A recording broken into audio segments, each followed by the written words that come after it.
Écoute des radios Mali, il est 13 h à Ségou, Douningro. C'est l'heure de votre journal de la mi-journée.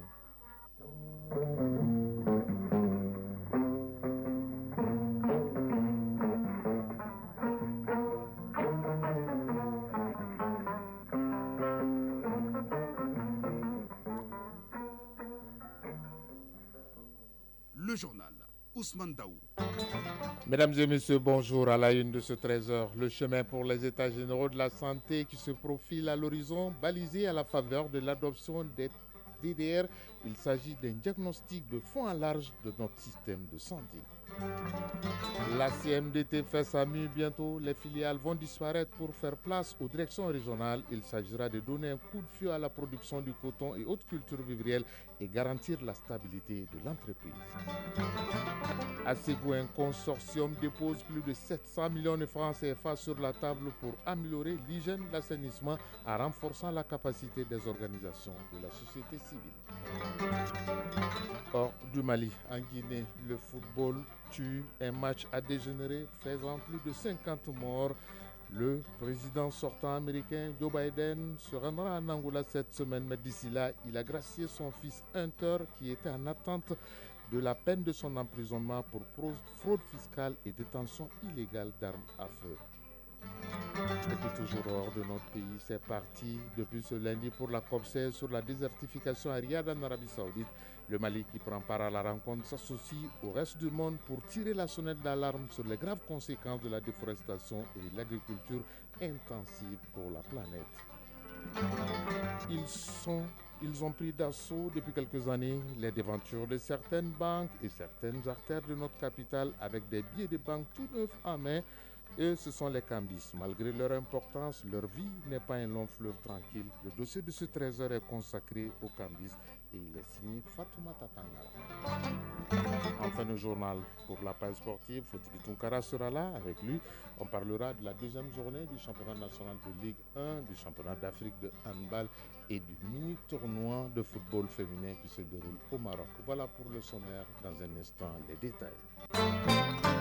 Lundi 2 décembre 2024, mesdames et messieurs, bonjour. Merci d'avoir choisi Radio Mali pour vous informer. Bienvenue. Eh bien, ce lundi 2 décembre, montée des couleurs à la prison de la République dans le cadre de la traditionnelle cérémonie de montée des couleurs. Le général d'armée Assimi Goïta, président de la transition, était entouré pour la circonstance de l'ensemble du personnel de la présidence. Ce rendez-vous mensuel est un devoir patriotique institué par les autorités de la transition. Il s'agit à travers la montée des couleurs d'appeler les citoyens à plus de civisme et de rappeler les valeurs fondamentales du Mali. Même exercice à la primature et avec en tête le Premier ministre de l'administration territoriale et de la décentralisation, le général de division Abdoulaye Maïga, avec ses collaborateurs, ils ont entonné l'hymne national et la montée des couleurs, à savoir le vert, or et rouge.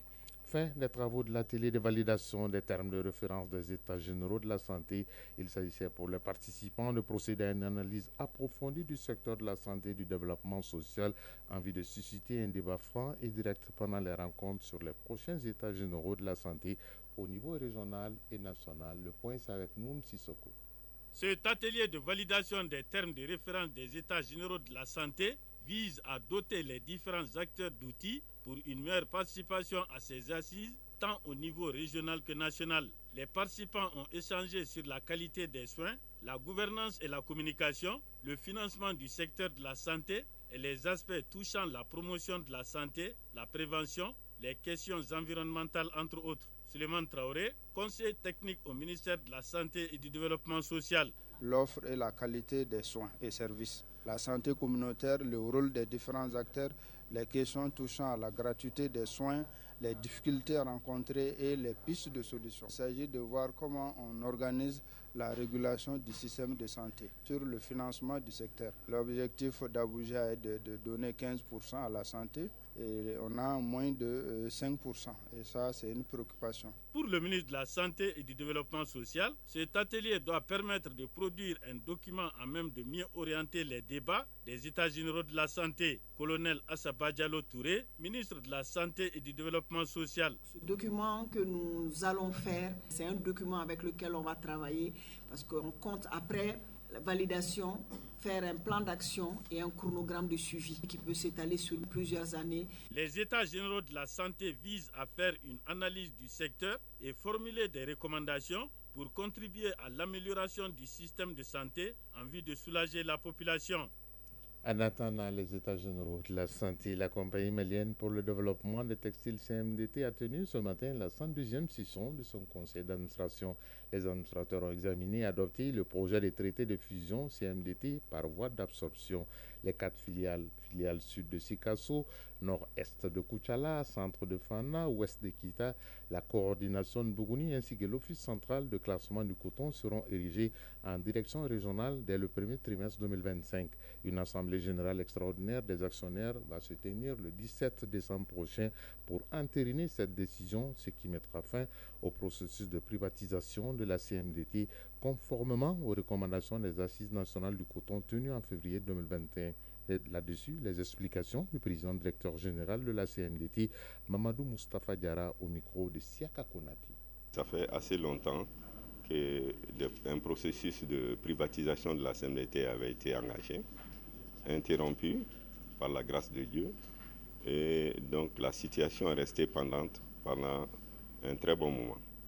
Et donc à la suite des assises, et même avant les assises, des initiatives avaient été engagées pour pouvoir procéder à la fusion et ramener la CMDT à sa structure d'antan pour qu'elle soit plus proche et satisfaire les demandes des acteurs des régions de production cotonnière.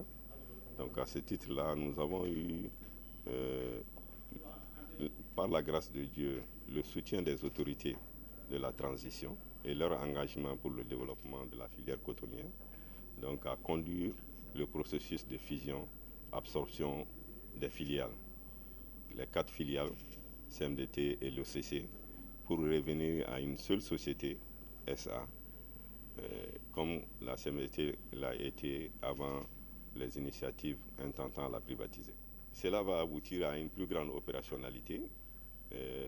Comme vous le savez, avec les filiales SA, semblant de filiales SA, parce que ça n'a pas fonctionné de façon opérationnelle en tant que société à part. Et donc, avec la création future des directions régionales, nous allons donner satisfaction aux acteurs de Bougouni, qui sont assez demandeurs et de façon insistante sur le fait de la remise en place de la direction régionale de Bougouni, qui est devenue une région à part entière. Mais aussi, ça permet un meilleur management de la société en soi. À l'instant, Mamadou Moustapha Diarra, le PDG de la CMDT, qui expliquait la prochaine mue de l'entreprise, puisque les 4 filiales sud de Sikasso, nord-est de Koutchala, centre de Fana, ouest de Kita, la coordination de Bougouni, ainsi que l'office central du classement du coton seront érigés en direction régionale dès le premier trimestre 2025. On reste toujours dans le monde agricole pour prendre la direction d'une région qui produit beaucoup pour notre pays, à savoir Ségou, mais en parlant cette fois de WOSH, entendez par là eau, hygiène et assainissement, plus de 700 millions de francs CFA. C'est le coût global d'un projet pour améliorer l'hygiène, l'assainissement et l'environnement dans la cité des Balanzans. Ce nouveau projet intitulé PROSCAD et vise à renforcer les capacités des organisations de la société civile. Cette nouvelle trouvaille est du consortium Oxfam, H4, Stop Sahel et va durer 3 ans. Les explications avec Honoré Tchenou. PROSCAP est un projet du consortium Oxfam, Agicad et Stop Sahel. Il vise à renforcer les capacités des organisations de la société civile dans les domaines de l'hygiène, l'assainissement et l'environnement. Il s'agit à travers ce lancement à Ségou de présenter le projet aux différents acteurs, les orientations du projet entre autres. Adam Diko, directrice exécutive de l'Agicad. Agicad a mis l'accent sur le renforcement des capacités des organisations de la société civile intervenant déjà dans ce domaine. Ces organisations ont été choisies dans la région de Ségou, dans la commune de Bla et de Touna. Soumaïla Soukouba, responsable d'influence et engagement citoyen à Oxfam. Pour Oxfam et ses partenaires, ce projet est une contribution aux efforts du gouvernement dans la conduction de cet acte, de ces différentes contributions aux communautés. Ce projet contribue aux efforts du gouvernement dans l'accomplissement des donations de la société civile au niveau régional, local, communautaire, afin qu'elles puissent jouer pleinement leur rôle dans l'appui et la fourniture des services sociaux aux communautés. Au cours de ce lancement, des synergies d'action avec d'autres acteurs intervenant sur les mêmes thématiques sont identifiées, ce qui permet à Oxfam de recueillir les recommandations des différents participants pour la bonne marche du projet en phase avec la politique nationale de l'assainissement au Mali. Brema Ongweba, directeur du cabinet du gouverneur de Ségou. Le Mali, en 2009, s'est doté d'une politique nationale de l'assainissement pour servir de document de référence dans le sous-secteur au Mali. La mise en œuvre de cette politique a permis d'enregistrer d'importants acquis qui nécessitent d'être capitalisés. Toutefois, le chantier demeure vaste et nécessite des efforts multi-acteurs, notamment l'implication des acteurs de la société civile. PROSCAP est un cofinancement Oxfam-Union européenne. Il sera exécuté sur 3 années dans la région de Ségou pour un montant global de plus de 700 millions de francs CFA. Ségou, Honoré Tcheno et Issaba pour l'ORTM. Nous restons toujours sur le fleuve Niger et le bateau de ce journal nous amène à Koulikoro où l'Agence nationale d'investissement des collectivités territoriales, ANICT, et la KfW échangent avec les acteurs intervenants dans la mobilisation des ressources dans le cadre d'une gestion transparente des fonds destinés aux collectivités territoriales. La rencontre s'est déroulée au gouvernorat de la cité du Méguétan, d'où nous faisons le point avec Adama Traoré.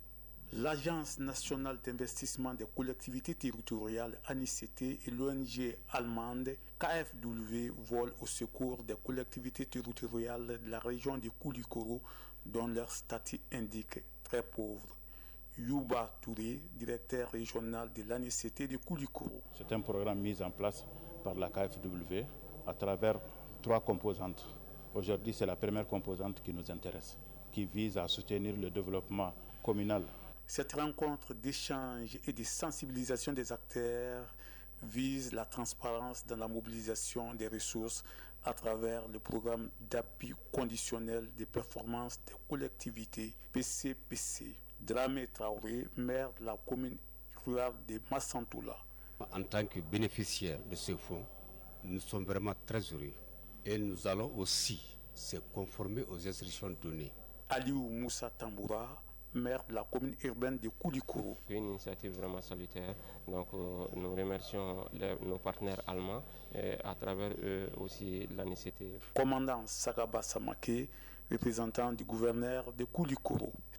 J'invite tous les participants des cercles concernés, bénéficiaires du programme et tous les participants à apporter leur contribution de qualité au débat. Les ressources de la première composante sont destinées uniquement à la réalisation d'un projet. Elle ne peut pas faire l'objet d'un fractionnement pour financer plusieurs projets. Koulikoro, Adama Traoré, Amadou Tchokari pour l'ORTM.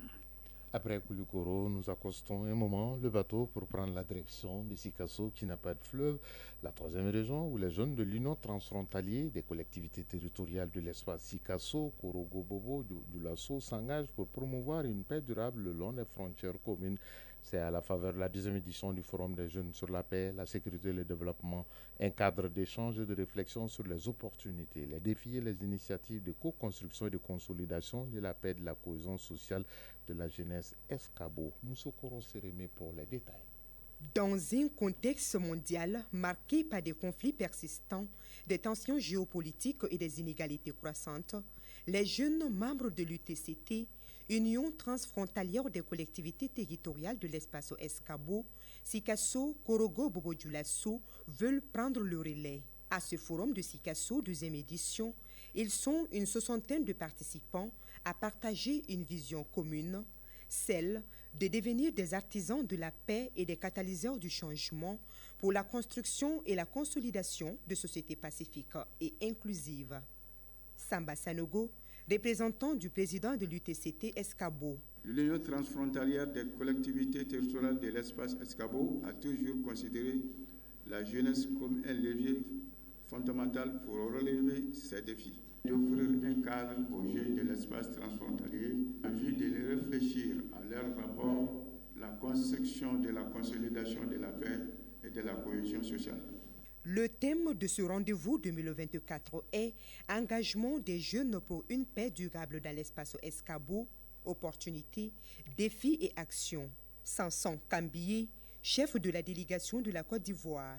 En tant que jeunes, nous pouvons organiser des séances de sensibilisation à travers des dialogues intercommunautaires, des dialogues intergénérationnels, afin que tout le monde puisse parler le même langage. Contrôleur général-major de police Tchancho Diara, conseiller au gouvernorat de Sikasso.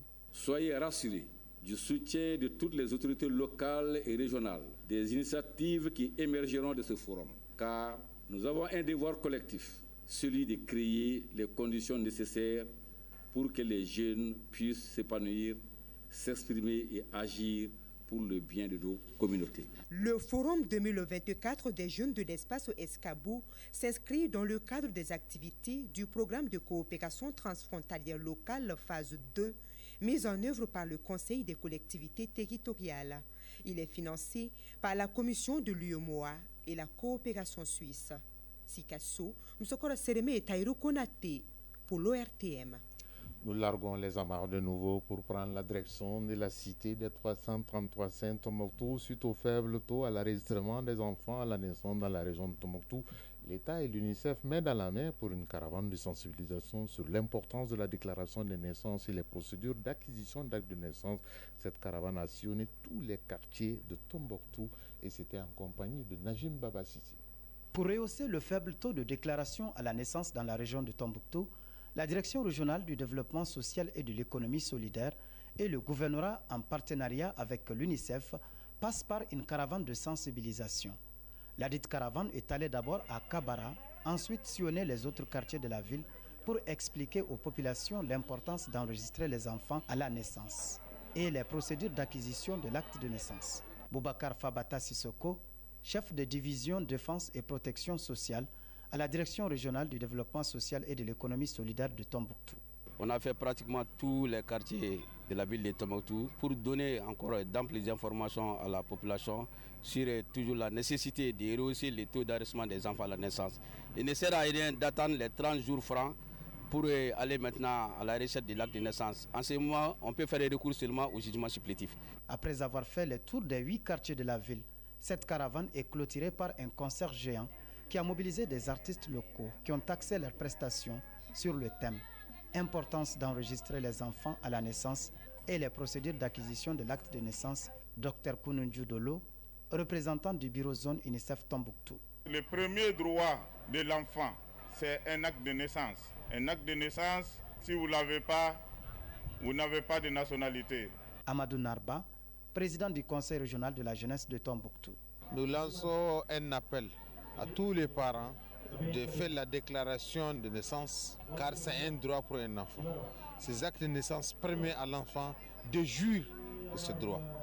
Le premier adjoint au maire de la commune urbaine de Tombouctou a exprimé toute sa reconnaissance aux initiateurs de cette caravane qui, selon lui, vient appuyer le conseil communal dans ses missions tout en mobilisant les parents vers les centres de déclaration d'état civil. Tombouctou, Najim Baba Sissé, Hassan Haïdara pour l'ORTM.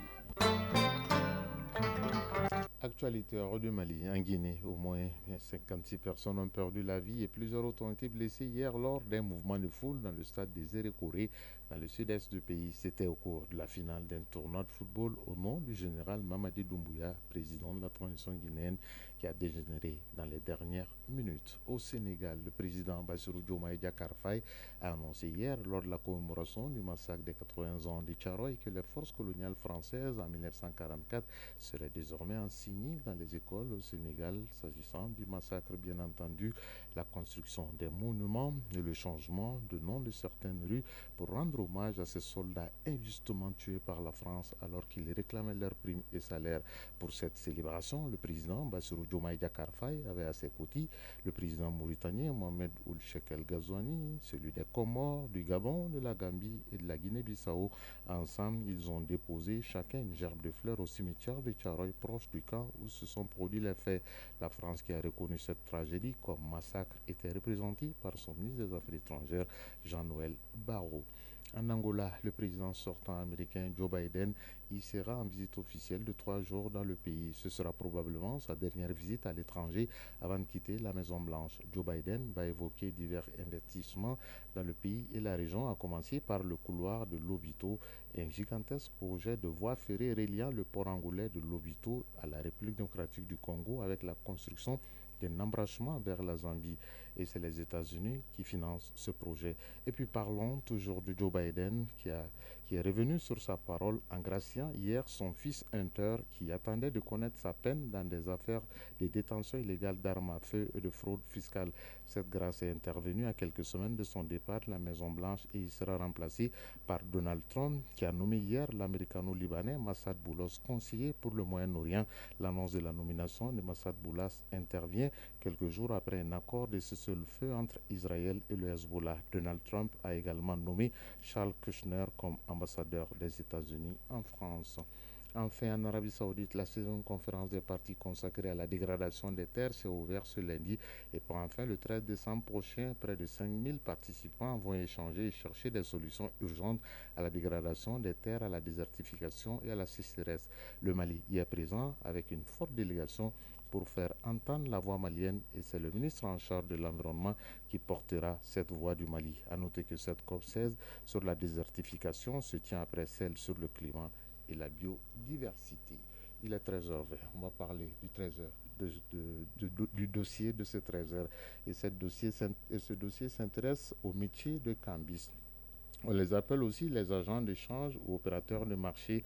Leur profession consiste à acheter et revendre les petits billets de banque. Comment se procurent-ils ces billets de banque? Leur métier comporte-t-il des risques? Élément de réponse dans ce dossier signé pour la première fois Fatoumata Tankara. Aux abords de la route et aux alentours d'une banque de la place, au quartier du Fleuve, se trouvent des cambistes. Ousmane Diakité est l'un des opérateurs assez connus dans cette zone. Les mains chargées de billets de banque, il est en pleine opération. Il y a de cela 9 ans que je fais ce travail. On trouve beaucoup de clients, parfois non. On fait l'échange à partir de 5 000 francs CFA. Et sur chaque 5 000, on ne gagne que 500 ou 750 francs CFA. Souvent, on cherche les nouveaux billets dans la sous-région. À quelques pas de lui, se dresse un autre cambiste, un cinquantenaire, tout comme le premier, lui aussi est muni de billets de banque, en train d'appeler les clients. Ibrahim Kassambara, cambiste.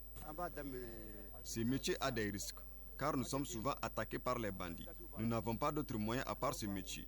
Il n'y a pas d'affinité entre nous et les banques. Mais couramment, ils nous vendent aussi.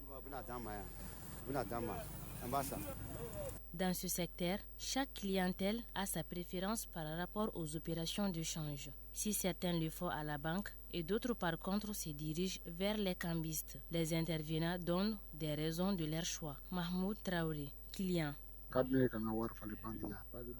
Je préfère changer mes billets à la banque car c'est gratuit, alors qu'avec les cambistes, c'est payant.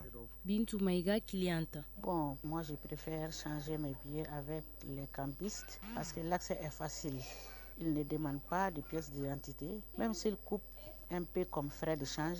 Donc, alors qu'à la banque, il faut avoir tes pièces, avoir une connaissance de ce secteur. Avec les cambistes, moi je n'ai jamais eu de problème et je suis satisfait. Certes, cette activité de change est pourvoyeuse d'emplois pour beaucoup de jeunes. Cependant, la question qui revient est de savoir si cette activité rapporte à l'économie nationale. Madou Sissé, économiste.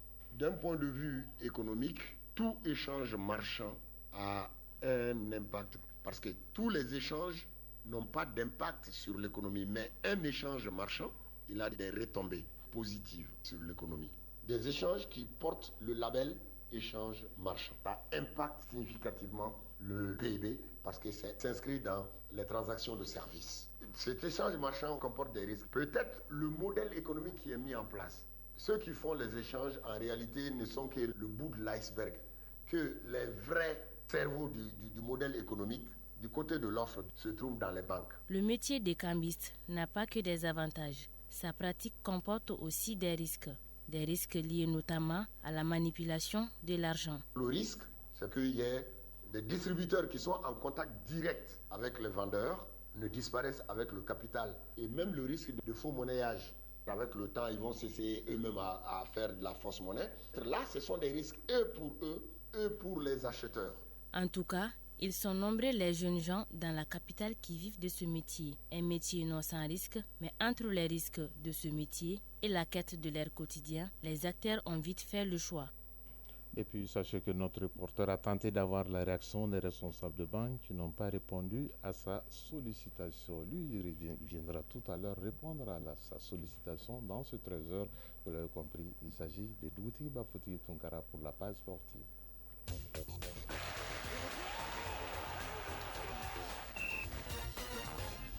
Bonjour Foti Tunkara, bienvenue. Merci bien Swanda, bonjour à vous, bonjour à tous. On va parler de football, à commencer par le championnat national professionnel Ligue 1. La deuxième journée se poursuit demain avec le match Étoile du Mandé Djoliba Athletic Club. Oui, c'est un test grandeur nature pour les premiers Étoiles du Mandé. Après leur victoire 2-0 sur Afé lors de la première journée, les premiers Étoiles du Mandé se mesurent demain mardi au champion en titre, le Djoliba AC. Ce sera au stade Mamadou Konaté à partir de 16h. Un premier contre le champion en titre. L'affiche est tellement déséquilibrée qu'elle s'apparente au combat de David et Goliath. Au compte donc de cette deuxième journée hier, l'US Bougouba s'est imposé devant l'ASCO 3-2. L'US Bougouni s'est incliné devant l'AS Bakadian et Barawili 2-1. L'FC Djara et le Bingan FC se sont tenus en échec 2 buts partout. Autre résultat de cette deuxième journée, les 11 créateurs de Nyarla et l'AS Police ont fait match nul 0-0. L'USFAS et AFE ont également fait match nul 0-0. Le match Stade Malais de Bamako à Siral de Bamako est reporté à une date ultérieure en raison de la deuxième journée de la Coupe de la Confédération où les Blancs de Bamako seront en déplacement en Angola chez CD Lunda Soul dimanche. Alors, en attendant le combat David contre Goliath, on va parler justement de ce tournoi amical de football féminin qui se déroule du côté du Maroc où nos filles vont jouer contre le Maroc. Oui, battu 1-0 lors de la première journée samedi par les Zèbres du Botswana. Les Aigles du Mali affrontent demain les Lions de l'Atlas du Maroc. Le coup d'envoi du match est prévu pour 18h heure locale, mais 17h temps universel. Face au Maroc, déjà vainqueur du Botswana 3-1 jeudi, le Mali doit forcément s'imposer pour éviter la dernière place au classement, puisque à l'exception du Mali, les deux autres pays, à savoir le Maroc et le Botswana, comptent chacun une victoire. Ce mini-tournoi amical qui se déroule au Maroc regroupe le Mali, le Botswana et naturellement le Maroc, pays hôte. Il s'inscrit dans le cadre des préparatifs de la CAN féminine Maroc 2024. Initialement prévu donc en 2024, la compétition se tiendra finalement du 5 au 26 juillet 2025 en raison du tournoi olympique Paris 2024 déroulé en juillet août dernier. Justement, d'une CAN à une autre, en attendant celle des dames pour le football, on va parler de la CAN de handball au niveau des dames où on va jouer la 5e journée de groupe demain mardi. Oui, 6 rencontres sont au programme de cette 5e et dernière journée des groupes de la CAN féminine de handball RDC 2024 demain mardi. Le programme de la journée commence à midi avec le match Guinée-Conakry, j'y arrive, Guinée-Conakry-Ouganda, suivi à 13h de Kenya-Algérie. À 14h, le Cap-Vert rencontre l'Égypte. À 15h, le Congo croise le Sénégal. À 16h, la Tunisie joue contre le Cameroun. Et à 17h, la RDC affronte l'Angola dans ce qu'on peut qualifier de match sommet de la poule B. Pour l'instant, le groupe A est dominé par le Sénégal avec 8 points devant l'Égypte et le Congo 6 points chacun. L'Algérie est 4e avec 2 points, tout comme le Cap-Vert 5e. Le Kenya 0 points est 6e sur 6. L'Angola trône sur le groupe B avec 8 points. Suivent le Cameroun et la RDC, respectivement 2e et 3e avec 6 points chacun. La Tunisie est 4e avec 3 points. La Guinée-Conakry 1 point et l'Ouganda 0 points ferme la marche. Je précise que les 4 premiers de chaque poule se qualifient pour les quarts de finale et les 2 derniers sont donc directement éliminés. Merci Fotiki Tunkara pour la page sportive de ce 13h passé de 26 minutes à Dramani et à Samégar, deux localités dans la région de Kaye. Ce journal prend fin. Il vous a été présenté par Ousmane Daou, mise en onde Absi Traoré, réalisation Amin Damele, Souma Ouaïdara, mise en ligne Badi Touré. Gardez vos positions d'écoute. Dans un instant, Moussa Koulibaly sera là pour les avis et communiquer. Le prochain rendez-vous avec l'actualité, c'est à 19h30. Vous serez en compagnie de Seydou Famba. Si vous êtes à table, bon appétit. Si vous avez fini de manger, bonne digestion. Bon après-midi à toutes et à tous. Chacun de nous ne peut être une étoile, mais tâchons de briller pour éclairer là où nous sommes. Tout le plaisir a été pour nous de vous servir et à très bientôt.